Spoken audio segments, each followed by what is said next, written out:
You are Locked On Ole Miss, your daily podcast on the Ole Miss Rebels. Part of the Locked On Podcast Network, your team every day. Thanks for making the Locked On Ole Miss Podcast your first listen every day. We're free and available wherever you get your podcast, including YouTube. We're part of the Locked On Podcast Network, your team every single day. Hello, I'm Stephen Willis from the Locked On Ole Miss Podcast. He is Tom Vanderford, who joins the show every week to give the Ole Miss fans perspective. He's the voice of you guys. How you doing, Tom? Doing great. You know, today's practice, they had coordinators and then had corrupt memory cards on both of them. I guess it's just one card got corrupt to where they couldn't post it on YouTube or whatever. But I've talked to Michael Katz. I know the generalities of what was said. And basically, Pete Golding compared Walter Nolan to Quinnen Williams. That's awesome. Yeah. It's like that's a heady comparison that Pete can make. Yep. He's going to be super important this year to us. I think so. And if you look at the defensive line where you have Princely Amon-Mielen right next to Walter Nolan, then J.J. Pegues and Jared Ivey, I think the interesting thing that we found out about a little bit earlier in the week was the weight jumps that a lot of these players have made. Like Jared Ivey right now is cooking at about 285, and William Eccles is up at 315. And there's some big dudes that feels. I told Michael Katz this felt intentional that they could have these type of gains across the board. Yeah, it's amazing. It's amazing. I mean, you know, I've of course been told I'm a sunshine pumper, but it's just amazing at the weight that they've gained, and it's good weight. Yeah. You know, we talked last week about Ulysses Bentley is up over 200 pounds. Mm-hmm. You know, Henry Parrish looks different than he did when he played for us previously. So it's going to be exciting. Yeah. And we're 3 weeks away from the Furman game as this video airs, 3 weeks away. And if the numbers I saw are correct, which they may be, they may not be, but they were fairly close to what Brad Logan's putting out. So I'm going to go off of them.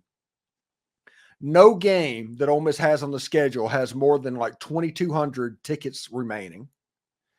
The Kentucky game, last I heard, was at about 10 tickets remaining to being the third hard sellout. Mississippi State is the last SEC game that could possibly sell out, and it only had a few hundred left. The two non-conference games that were on there were the Furman game and the Middle Tennessee game. Those were the two games that were over 1,000 tickets remaining, but not much over 1,000. And then you had like Georgia Southern at like 700. Yeah. I think there's a real possibility that all of the games this season are going to be hard sellouts. Yeah, and that's wonderful.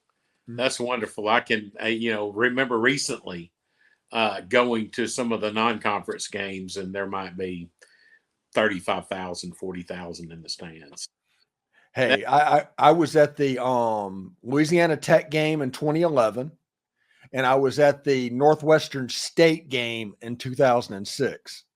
Oh, yeah. Yeah. Exactly. Yeah, that Northwestern State game was there wasn't a whole lot of people at that one for sure. Pretty legendary if you think about it, but not in a good way. More infamous than famous. Exactly. But yeah, I think they have a chance to sell it out. It's kind of funny that Mississippi State was the last SEC game that is potentially going to sell out. Now, it probably is. If there's 400 or 500 tickets left over, whatever that number is, they've got 4 months to sell those. They're going to. Yeah. And the same goes basically with everything. So the toughest and the hardest game to figure out if Ole Miss is going to sell it out is the Furman game. And they have around 2,000, I think, tickets left in that game. It's going to be hard to sell out that ball game because of who the opponent is. Well, exactly. But we're getting there. You know, I used to always be jealous of Alabama. You know, they would play Mercer and sell the stadium out. we're getting there. You got to have a good product. Yeah, and the product should be freaking fantastic. Oh yeah. It's so much that it's gotten to the point with pretty much no matter who I want to bring on the show, I can get. I just have to put forth the effort to do it. And sometimes if they're famous, there could be scheduling conflicts. But next week, Barrett Salee is going to be on the show. And he answered my text to him to ask him to be on the show within 2 minutes. And that's pretty cool. Because that's not just showing what my channel is. That's showing what Ole Miss means to outside people. Exactly. That they're paying attention. Their radar goes off whenever they can talk to the Ole Miss fan base. Exactly. And, it's a testament to you, man. You grew this thing from a seedling to what it is now. And it's you're not done yet. No. But your daily hits are what, between 7 and 8K? Yeah, pretty much. During this time, over a 48-hour period, I have between 14 and 15,000 views on YouTube. That's awesome. And I'm getting ready to start advertising too, by the way. So I'm expecting another jump to happen once I start advertising. Oh yeah. Yeah. I word of mouth advertise it every chance I get, but yeah, we've almost hit the end of where we can get doing that. I'm going to have to go some targeted digital advertising. I'm thinking about seeing about Locked On if we can get a billboard put up on Highway 7 going into Oxford, but well, we'll see if they'll do that. I doubt they will because Ole Miss isn't the largest site and the largest fan base out there. So to Locked On, I may be getting the most out of the fan base. Well, if you do that, just know this one thing.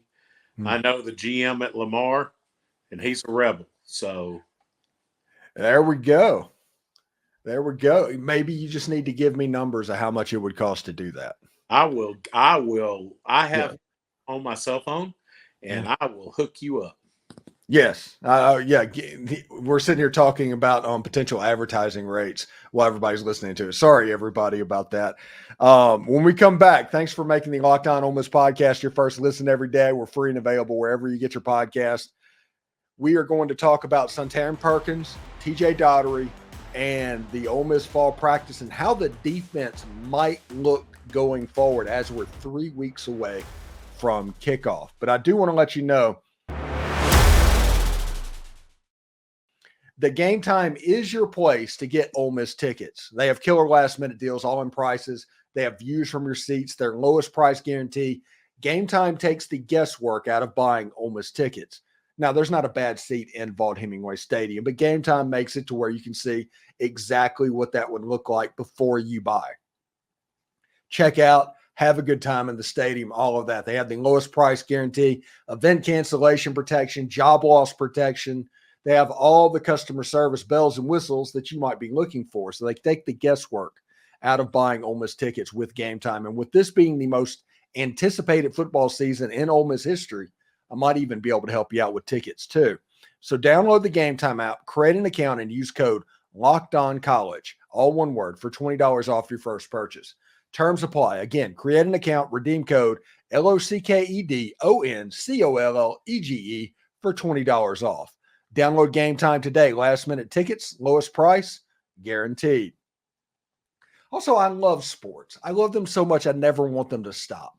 But as the playoffs wind down, we get fewer and fewer games, and the sports just don't sports like we want them to. But FanDuel lets me keep the sports going whenever I want. All I have to do is open the app and dream up any bet the heart can desire. Maybe I want to bet on Ole Miss and their over-under of 9.5 wins this season, or Jackson Dart at plus 1,500 to win the Heisman, or Ole Miss at plus 1,500 to win the freaking national championship. Now is the chance. And this summer, FanDuel is hooking up all customers with a booster or bonus daily. That's right. There's something for everyone every day, all summer long. So head on over to FanDuel and start making the most out of your summer. FanDuel is the official sports betting partner of Major League Baseball. Are you watching Fox Sports or ESPN on your TV all day and you have to turn down the volume with all of that shouting? Make the switch to Locked On Sports today. It's a free 24/7 sports streaming channel program for you each and every single day to bring you the biggest stories without all that screaming. Locked On Sports today brings you can't miss analysis, opinions, and news, all streaming 24/7 on YouTube or the free Amazon Fire TV channels app. It's part of the Locked On Podcast Network, your team every day.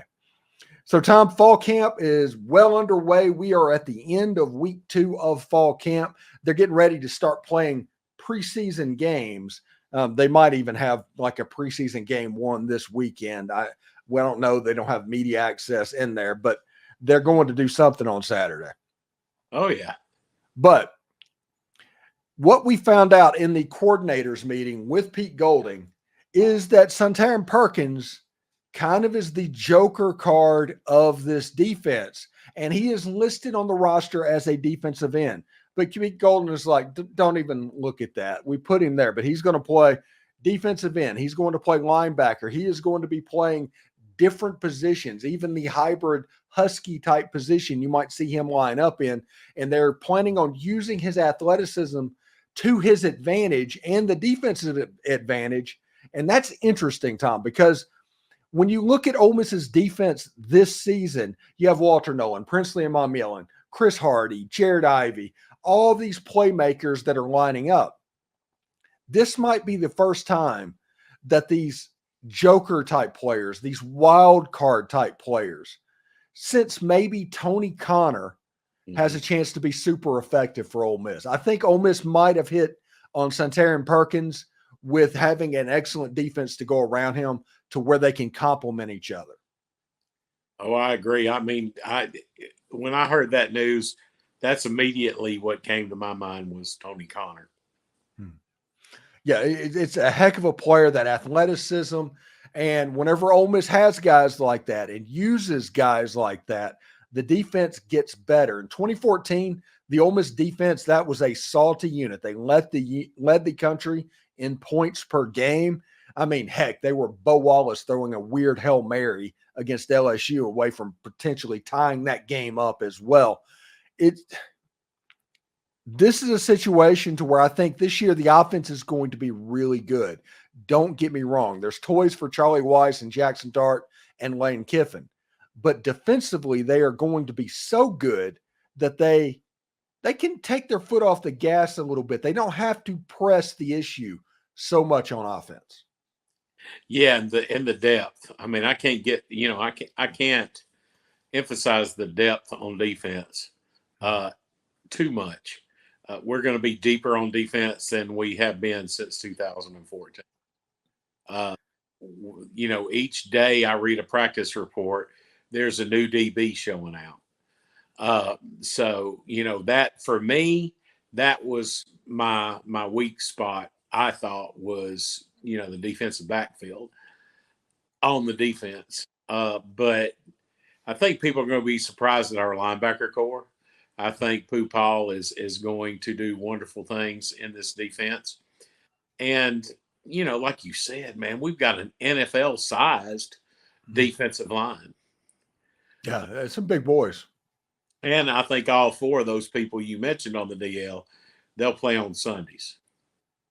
Yeah, and it's amazing. And I talked to Michael Katz about this as well. William Eccles at 315 pounds, who's making plays in fall camp. Cam Franklin at 275 pounds, making plays at fall camp. 2 years ago, just 2 years ago, Ole Miss would have counted on these 2 players to come in and play ball. Exactly. And now they can, they can take it easy. They can graft them in. They can get them some playing time. But you're right. These 2 kids are special. Yeah, they really are. And Pete Golding, you can tell that he knows he has a good unit, at least on the starting level.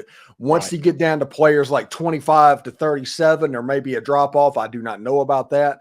But 1 through 22, I think he is pleased with what he has defensively right now. Oh, yeah, definitely. Definitely.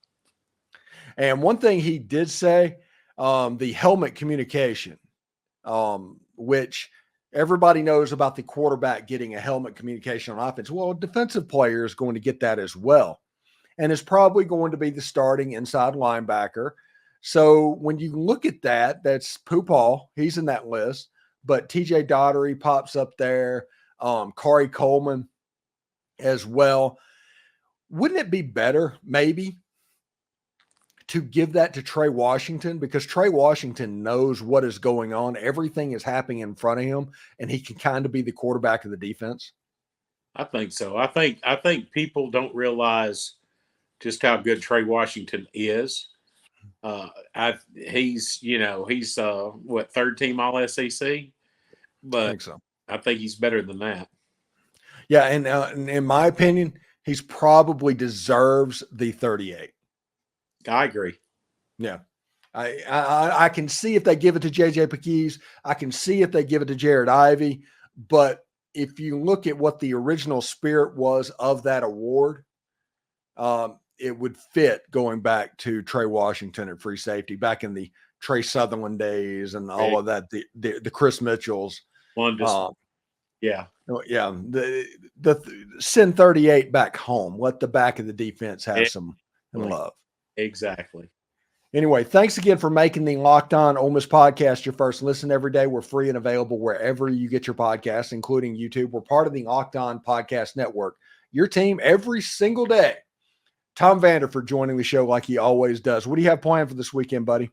Well, I got to go to get my 18-month post-surgery CT scan in the morning. And other than that, just chilling and relaxing, getting ready for football season. Yep. Scanxiety is a real thing. And like mine is September 30th. And I think about it at this point, it'll, just randomly pops up and you'll be anxious about that scan. But there's nothing you can do about it. I agree. You just gotta let it be. Well, I'm praying for you, buddy. Hey, I appreciate it. I'm praying for you too, brother. Thanks for making Locked On Ole Miss your first listen every day. We have the most perspective surrounding Ole Miss sports, and it's one of the many reasons why we're the number one Ole Miss podcast out there, and thank you for your support on that. Now you can become a Locked On Ole Miss insider on what is sure to be the best way to follow Ole Miss sports, and certainly the easiest. It is a texting program where you ask to be notified on anything relevant on Ole Miss sports, and you get this without having to deal with message boards full of trolls and people like that. The best part is it comes with a 14-day free trial. We're going to add perks as it grows, and it should honestly be the future of college sports coverage. The link is down in the description. If you use the promo code when you sign up, Fall Camp, all one word, you can get the next 3 months for about $1. So you can check that out as well. Anyway, for Tom Vanderford, I'm Stephen Willis. I hope everybody has an excellent weekend. We'll see you next week. Hotty toddy. Hotty toddy.